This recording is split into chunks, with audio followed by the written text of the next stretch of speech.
तो इसी कड़ी में कुछ आध्यात्मिक क्रियाएं हैं। दास को परमात्मा ने हल्की फुल्की सी प्रेरणा की है, तो दास ने सोचा कि भाई बहनों के सामने वो पॉइंट रखे जाएं। अगर ज्ञान आधार से अन्य भाई बहनों को अच्छे लगे, उचित लगे, तो आप भी अपने जीवन में उनको लागू करें, ताकि हमारे भाव बढ़े, हमारी श्रद्धा बढ़े, हमारा समर्पण भाव हमारे गुरुदेव में और ज़्यादा बढ़े। और इन्हीं चीज़ों से तो भगवान प्रसन्न होता है, ये अल्लाह कबीर प्रसन्न होता है।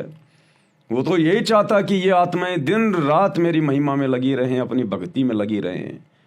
लेकिन हम हैं नालायक, हमें विश्वास नहीं हो पाता, हम इतने दृढ़ नहीं हो पाते, इसलिए हमें ज़्यादा काम धंधे की चिंता सताती है, हमें ज़्यादा रोजी रोटी की चिंता सताती है, नुकसान होने का भय रहता है, डर रहता है।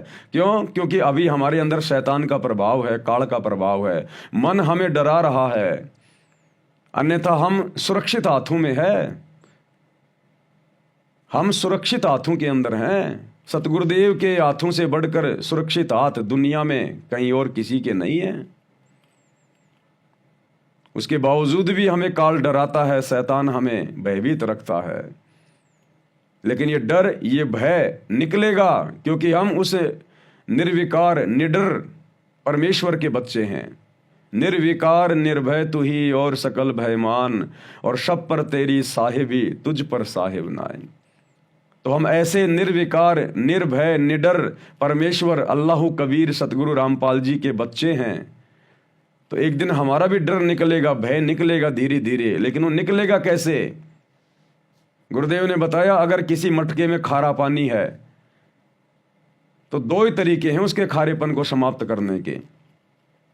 सबसे पहला तरीका है, या तो खारे पानी को बिल्कुल नीचे डाल दो, बिल्कुल मटके को औंधा कर दो, सारा खारा पानी निकाल दो, और उसके बाद में उसको मीठे जल से भर दो, तो मीठा जल रह जाएगा। अगर ऐसा नहीं कर पाते हो तो खारे जल में मीठा पानी डालते रहो, डालते रहो, डालते रहो, थोड़ी देर में खारा पानी निकल जाएगा, मीठा पानी रह जाएगा। तो इसी प्रकार या तो हम एकदम से विश्वास कर लें अपने भगवान पर पूर्णतया कि देखा जाएगा, जो होगा सो होगा, परमात्मा है सब कुछ करने वाला, मुझे तो उन्होंने जैसा भक्ति करने के लिए कहा है, जो मर्यादा निभाने के लिए दी है, मैं तो वैसा करूँगा, बाकी काम मेरे बाप का है। तो परमात्मा फिर प्रसन्न हो जाता है, दया कर देता है। अगर ये करना संभव नहीं है, इतना विश्वास नहीं हो पाता है, तो फिर गुरुदेव ने बताया कि जो भक्ति मैंने तुम्हें दे दी वो भक्ति करते रहो, करते रहो, करते रहो, राम नाम रटते रहो जब तक घट में प्राण। भाई कभू तो दीन दयाल कह भिनक पड़ेगी ज्ञान। तो कभी न कभी तो परमात्मा सुनेगा, हमें भगत बनाएगा, हमें संशय रहित करेगा, हमें भय रहित करेगा। तो कुछ और ऐसी आध्यात्मिक क्रियाएं जो परमात्मा अपनी अन्य आत्माओं को भी प्रेरित कर रहे हैं और संदेश से दास के माध्यम से भिजवा रहे हैं। जैसे कुछ ही दिन पहले जूली बहन के माध्यम से परमात्मा ने दंडोत प्रणाम करते समय किस प्रकार से हमने समर्थ साहिब रत्न उजागर ये 9 वाणियाँ बोलनी होती हैं। और उसके बाद देखो वास्तव में हमारे भाव कितने परिवर्तित हो रहे हैं, हमारी श्रद्धा, हमारा समर्पण, हमें कितना अच्छा लग रहा है, आत्मा गदगद हो जाती है जब हम विधिवत अपने गुरुदेव भगवान को दंडवत करते हैं, धैर्य के साथ, शांति के साथ में, आधीनी के साथ में। तो कुछ एक प्रेरणा दास को भी की है परमात्मा ने, सोचा भाई बहनों के समक्ष रख दूं, क्योंकि अब आप और हमारा तो एक ही मकसद है, एक ही टारगेट है, एक ही काम रह गया कि ज़्यादा से ज़्यादा हम परमेश्वर को कैसे प्रसन्न करें, अपने गुरुदेव की मेहर, उनका आशीर्वाद हम कैसे प्राप्त करें। क्योंकि इस मेहर के बिना हमारी बात बनेगी नहीं, इस मेहर के बिना हमारे वो पॉइंट बनेंगे नहीं जिन पॉइंटों से परमेश्वर हमें सतलोक लेकर जाएंगे, जिन पॉइंटों से ये परमात्मा, ये खुदा, ये सतगुरु रामपाल जी भगवान प्रसन्न होता है। क्योंकि गुरुदेव ने एक सत्संग में बताया कि बच्चों, तुम ये समझने की भूल मत करना कि तुम अपनी भक्ति से पार हो जाओगे। गुरुदेव ने कहा कि अपनी आदरणीय गरीबदास, अपनी भक्ति से तुम लाख जन्म भी पार नहीं हो सकते, लाख जन्म भी। तुमने अपने सतगुरु की मेहर प्राप्त करनी पड़ेगी, रजा प्राप्त करनी पड़ेगी। इन बातां के पाइए कर सतगुरु नजर निहाल, राजी कर सतगुरु रूठे नू। कि भैया इन बातों में कोई लेना देना नहीं है, खैर भक्ति तो करनी है जो गुरुदेव ने बता दी है। लेकिन गुरुदेव कह रहे हैं कि ये भक्ति करने वाले जिनके सतयुग में त्रेता में लाखों साल की उम्र थी, तुम तो दिन में मुश्किल से 108 मंत्र करते हो, वो तो दिन में लाखों लाखों मंत्र कर दिया करते थे। और लाखों साल की उनकी उम्र थी। उनके जैसी भक्ति, उनके जैसा संघर्ष, उनके जैसा त्याग तुम लाख जन्म में नहीं कर सकते। वो भी गधे बन के घूम रहे हैं आज। तो मात्र भक्ति करते रहने से हम पार नहीं हो पाएंगे। भक्ति के साथ साथ हमने जो भक्ति और मुक्ति का दाता है सतगुरु अल्लाह कबीर, हमने उसको प्रसन्न करना पड़ेगा। हमने उसकी विशेष मेहर प्राप्त करनी पड़ेगी। और वो विशेष मेहर प्राप्त होगी उसकी विशेष सेवा करने से, विशेष तौर पर भक्ति करने से, नियम मर्यादाओं में रहकर उसके प्रत्येक वचन में चलते हुए उसको प्रसन्न किया जा सकता है। तो गुरुदेव क्या कह रहे हैं, एक छोटा सा सत्संग गुरुदेव का 1 मिनट का, कि इन बातां के पाइए कर सतगुरु नजर निहाल, राजी कर सतगुरु रूठे नू। और गुरुदेव कह रहे हैं बच्चों, आपको सतगुरु की मेहर प्राप्त करनी है। ये ग्रेस मार्ग है।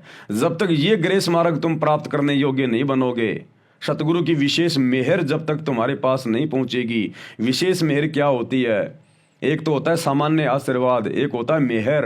तो सामान्य आशीर्वाद तो अगर कोई भाई बहन मर्यादा में रह के भक्ति कर रहा है तो सभी के पास में गुरुदेव का पहुंच रहा है। एक होती है विशेष मेहर, यानी अंतर्यामी परमात्मा जिसकी नज़र प्रत्येक प्राणी पे, प्रत्येक आत्मा पे है, घट घट में बैठा हुआ है और अपने उपदेशी भक्तों के साथ तो विशेष तौर पर रहता है। उनकी हर एक क्रियाओं पर उसकी नज़र रहती है। अंतर्यामी एक तुम आत्म के आधार, जो तुम छोड़ो हाथ तो मैं कौन उतारे पार। चीटी पायल बाजे पैर, साहिब सुनता है सब लहर।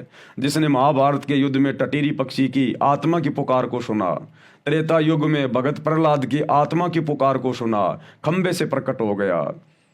मीराबाई की आत्मिक पुकार को सुना, उसके जहर को भी अमृत बना दिया। तो ये परमात्मा हमारे इर्द गिर्द ही है, हमारे आसपास है। और भक्तों के तो घट में बैठा होता है। घट ही में गंगा, घट ही में जमुना, घट ही में है जगदीश, सतगुरु तारेंगे। तो परमेश्वर पल पल हमें देखता रहता है, हमारी भक्ति क्रियाओं को देखता रहता है। ये भगत कैसी भक्ति कर रहा है, कैसे मर्यादाओं में रह रहा है, इसके अंदर कैसे शुद्ध भाव हैं, कितने अच्छे विचार हैं, कितने गंदे विचार हैं। तो भगत की इन तमाम भक्ति क्रियाओं को देखकर जो गुरु के अनुसार होती हैं, फिर गुरु उस पर प्रसन्न होता है। गुरु का हृदय, उसकी आत्मा गदगद होती है।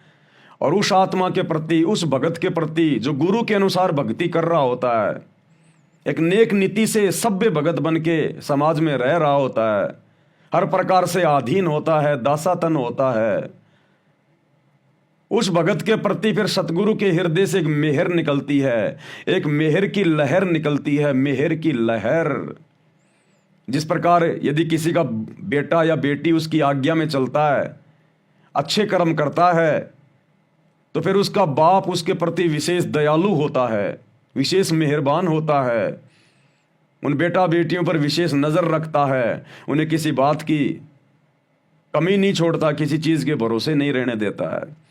तो सतगुरु फिर उस विशेष मर्यादित आत्मा के प्रति मेहरबान होता है।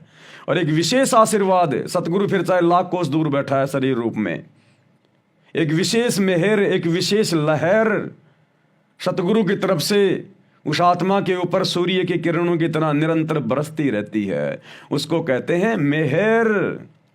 इन बातां के पाइए कर सतगुरु नजर निहाल, राजी कर सतगुरु रूठे नू। तो क्या कह रहे हैं गुरुदेव भगवान, उन्हीं के मुख से 1 मिनट का ये ऑडियो है, सुन लेते हैं। हमारा जो कल्याण कैसे होगा कि सतगुरु जो तत्वदर्शी संत है उसको नजर निहाल कर के इतना उनके अनुसार, उनके मर्यादा में चल के वो तेरे ऊपर गदगद हो जाए। वो संत के मेरी गहरी आत्मा परमात्मा को पाने के रास्ते पर बिल्कुल सही चल रही है। तो अंदर से जो एक हिलोर आती है संत के अंदर से, जिस भगत की, जिस बहन भाई की क्रियाओं से जो प्रसन्न हो जाता है कि सही मर्यादा में चला, तो वो जो एक रजा आती है, उसके बाद फिर एक उसके प्रति एक कसक जाती है कि बहुत अच्छी, और परमात्मा अपने बच्चे पर मेहर रखना, ऐसे ही चले। तो वो एक आशीर्वाद आपको एक्स्ट्रा मिलता है, जिसको ग्रेस मार्ग कहते हैं। तो यहाँ कहते हैं इन बातों के पाइए कर सतगुरु नजर निहाल है। मान लेते नहीं, ज्ञान भी हो गया कि ऐसे ऐसे होता, तो और सतगुरु नजर निहाल हुआ नहीं, तुझे सार नाम फिर सार शब्द मिला नहीं, तो भी बात बिगड़ेगी।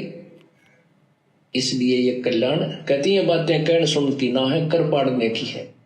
तो भाइयों, तुम्हारा जो कल्याण तो भाई और बहनों, हमने सिर्फ कहने सुनने तक सीमित नहीं रहना है, अब हमने कर पाड़ना है, क्योंकि कर पाड़ने का समय आ गया है। देखो, काल हमें निराश करने का प्रयास करेगा, काल हम आत्माओं को अंदर से कमजोर बनाने का प्रयास करेगा, क्योंकि शैतान का तो काम ही ये है। शैतान आत्मा को दृढ़ नहीं होने देता, शैतान आत्मा में शंका पैदा करेगा। भाई जो गुरु वचन पे डट गए, कट गए फंद 84 के, कट गए फंद 84 के, कट गए फंद 84 के।